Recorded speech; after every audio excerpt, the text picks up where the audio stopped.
Hi, this is Shama Sikander, and I'm here to share with all of you my journey with bipolar disorder and depression. I've been an actor, from the time when I was 14. And I have seen so many things, done so much, met so many different kind of people, traveled the world, and I myself had no idea what this word depression or bipolar disorder means. I felt a lot of sadness in my life. I knew I was a very deep person. I was very sensitive to emotions. I was sensitive to life. I was very spiritual, curious from my childhood. I was really, really curious to figure out what God is all about. I'm one person, if I want to find something, I will put all my focus. I think I could have been a very good spy because I just don't give up.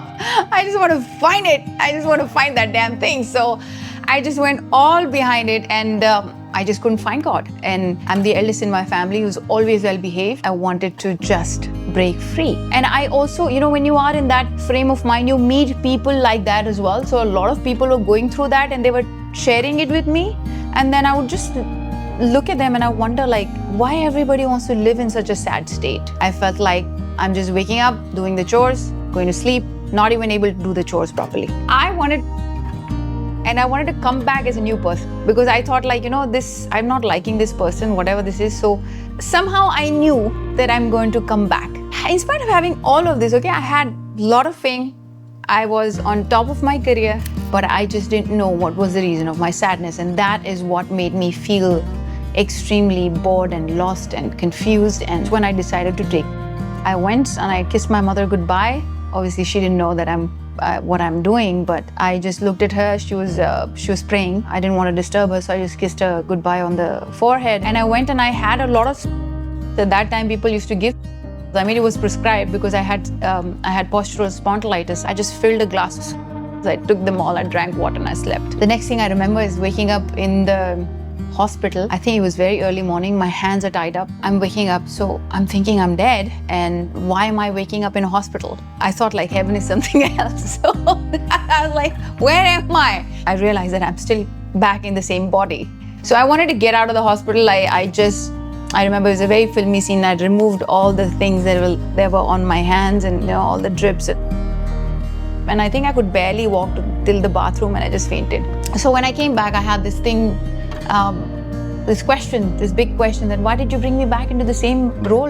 Dude, we had a deal that I'm going to come back as a new person. What is this? And so I have this amazing relationship with God. From my childhood, I talk to God about everything. Like, if my chappal toot gaya, I used to say, God, what is this? You had to break my chappal now. Because I didn't have friends as a child, God was my friend. I started to heal. It took me a little time. It took me 2-3 years. And then my boyfriend at the time suggested that when he saw the seriousness of it, he told me that I think you have bipolar disorder and depression and you should probably go and get it checked. And that's the first time I heard this word and I was like, what is that? The doctor gave me 2 big thappies of paper to fill. It had the most weirdest questions. It took me hours to fill that. And I was like, why does he want to know about all these silly things? Like, how do you eat food? What do you think about after eating food? Or how do you look at people when they say this to you?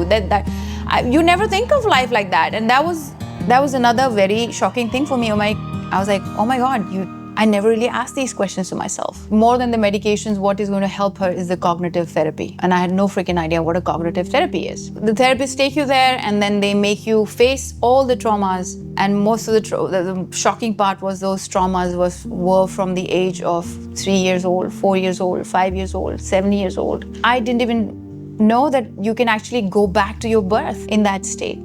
And that's when it's a guided meditation kind of thing. It's a guided, they are there, they're supporting you, they are taking you to the spot which hurt you as a child and which then changed your perception or which made or gave you a perception of life because of which you have been taking all these big decisions of your life which you have no idea about. This trauma that I was feeling at this time where I wanted to myself, imagine the depth of it, the seriousness of it. It came from something so simple as I asked for my mother's attention and she didn't give me. I wanted my father to stand by me and in that moment he chose somebody else. Very, very simple things that makes you feel a certain way as a child that then forms your perception of life and you start to live life and you start to take your biggest of decisions made on that, based on that, and you don't even know it. And the more I realized my value, my worth, the more I felt like I deserve this life. I cannot let it go like that. And basically that is what slowly changed my behavioral patterns, taught me boundaries, taught me how to say no, taught me how to stop being a people pleaser, taught me how to be my own person, be the authentic me, taught me these things about me which I had never spoken to before. Nobody ever taught me that. Nobody ever speaks about these things. Nobody ever spoke about these things at that time, at least. It's the first time I smiled. And if I can explain it to you in visuals, I used to look at world very dark in black and white. And that's the first time I looked outside my window and I had hope. And that black and white frame became colors. I could see life again, how it was meant to be seen. I realized the value of my birth, my rebirth. You know, many people literally die and they are reborn as somebody else, but that's why I call myself the luckiest person on the planet, because I got to live the same life twice, but with different perspectives. My grandmother also had bipolar disorder. She died at the age of 60, 65 or 70 maybe. She was treated as a mad woman because nobody knew at that time what mental health looks like, or is there something called mental health? Nobody spoke about it. So she literally lived all her life in fear, in pain, in loneliness. People used to say, "Unme jinn hai."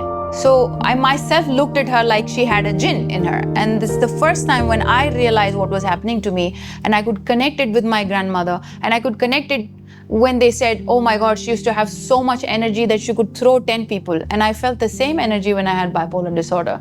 I was skinny and I could throw 10 people. And I've thrown my mother, I've thrown my brother.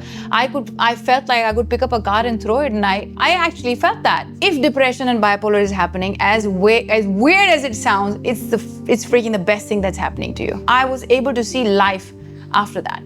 I was able to see relationships after that. I was able to see things. I was able to feel so much gratitude for things that I neglected, for things that I just did not see at all. I had so much in my life to be grateful for, and I just disregarded it. You think that this is it, this is the end, but it's not. For sure, death was important.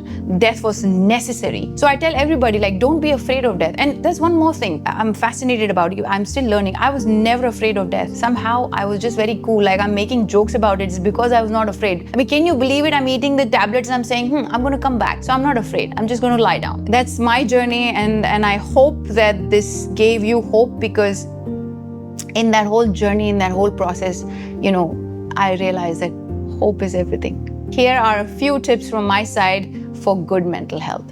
Tip number 1, movement. Little bit of movement. You can walk, you can dance, you can shake your body, you can slap your body if you need to, but just move. Tip number 2, just chop everybody that's not good for your life. Like, not chop them really, but like cut them out.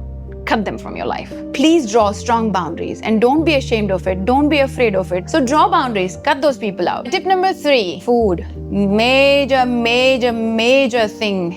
Like, oh my God, I can't even tell you how important it is. What you eat is what you are. It's a fact. It's not just some saying, just some cool words, but it is a fact.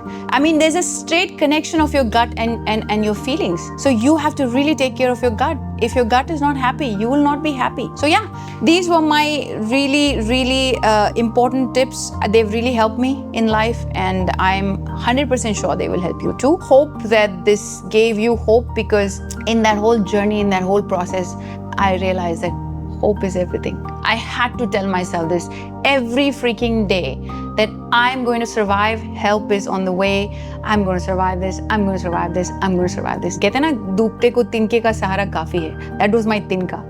And here I am today. So if I can do it, you can do it too. Yeah, I hope these things help you, and I hope you have the most fantastic life, because life is really beautiful. We are so lucky to experience each and every moment the way we are.